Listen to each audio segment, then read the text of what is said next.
Assalamualaikum warahmatullahi wabarakatuh. Salam sejahtera bagi kita semua, salam sehat. Perkenalkan, kami dari kelompok 2 akan membahas isu kontemporer yaitu COVID-19. Akhir tahun 2019 diwarnai dengan kabar tidak sedap. Kabar itu berasal dari negara Tiongkok. Infeksi virus corona menyebar dengan cepat dan masif di negara Tiongkok. Diketahui jenis virus yang menginfeksi ribuan warga Tiongkok yaitu 2019 novel coronavirus atau 2019 nCoV. Penyakit yang ditimbulkannya disebut coronavirus disease 2019 atau COVID 2019. 2019 nCoV adalah virus yang teridentifikasi sebagai penyebab kejadian luar biasa atau outbreak. Penyakit gangguan pernapasan berat COVID 2019 yang terdeteksi di kota Wuhan, Tiongkok. Penyakit virus corona COVID 2019 adalah penyakit menular yang disebabkan oleh virus SARS-CoV-2. Selanjutnya, sebagian besar orang yang tertular COVID-19 akan mengalami gejala ringan hingga sedang dan akan pulih tanpa penanganan khusus. Namun sebagian orang akan mengalami sakit parah dan memerlukan bantuan medis. Dampak pandemi COVID-19 di Indonesia. 1.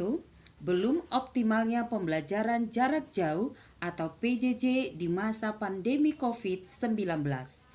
2. Masih tingginya angka masyarakat anti vaksin COVID-19 di Indonesia.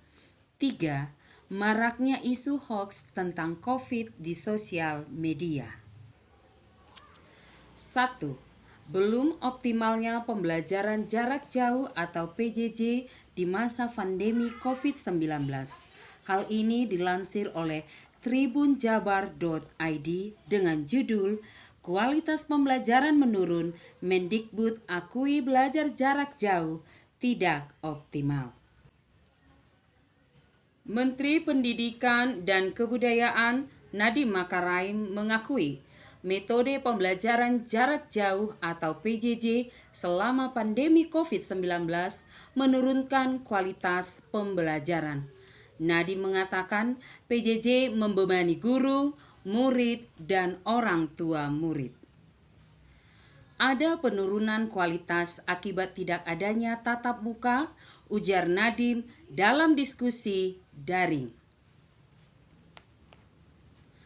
Namun, Nadiem menegaskan penurunan kualitas pembelajaran akibat sistem PJJ tidak hanya terjadi di negara berkembang. Pembelajaran jarak jauh tidak seoptimal pembelajaran secara tatap muka. Ini ada risetnya. Contohnya, perguruan tinggi masih lumayan optimal. SMA agak sulit, SMP sulit, SD sangat sulit, dan PAUD luar biasa sulit, kata Nadiem.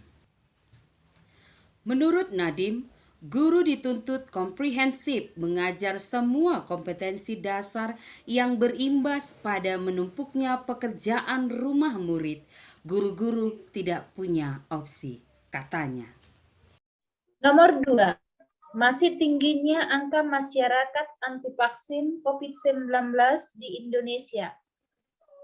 Kita Kompas, survei 32% masyarakat menolak vaksin COVID-19, pendidikan tinggi terbanyak. Dan diberitakan lagi pada Kompas.com, berdasarkan data Kementerian Kesehatan atau Kemenkes, masih ada 33% warga Indonesia yang menolak dan tidak yakin dengan vaksin COVID-19. Nomor 3. Maraknya isu hoaks tentang COVID di sosial media. Diberitakan pada Tribun News, BIN, penyebaran info hoaks jadi tantangan utama penanganan pandemi COVID-19.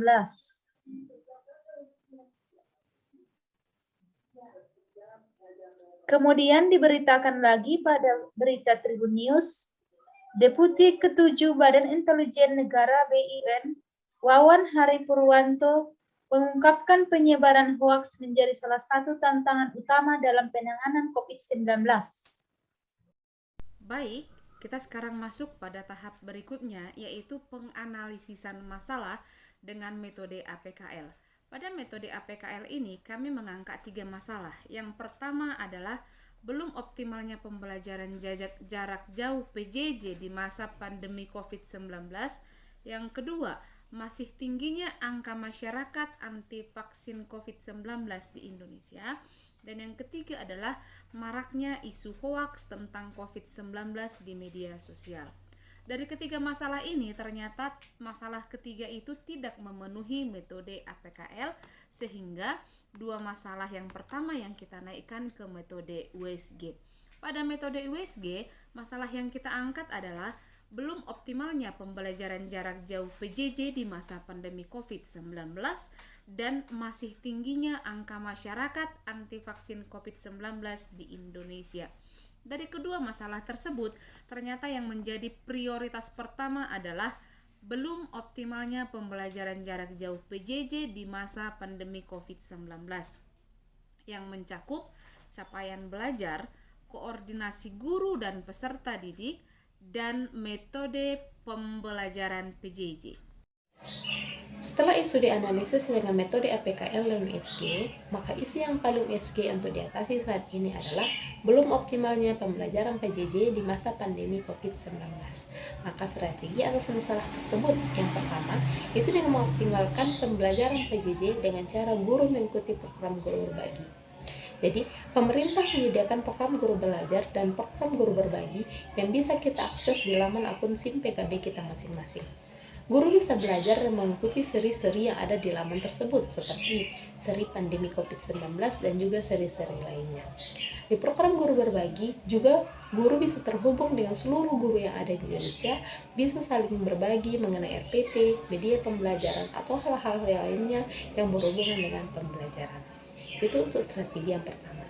Untuk strategi yang kedua itu adalah mengkoordinasikan PJJ antara guru, orang tua, dan peserta didik.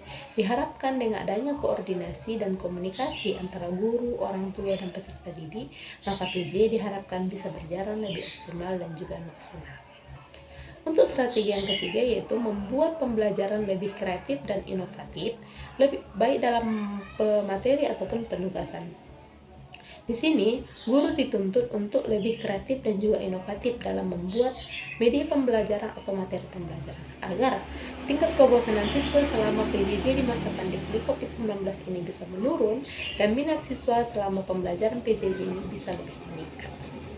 Untuk strategi yang selanjutnya yaitu strategi yang keempat, pembelajaran home visit secara berkelompok.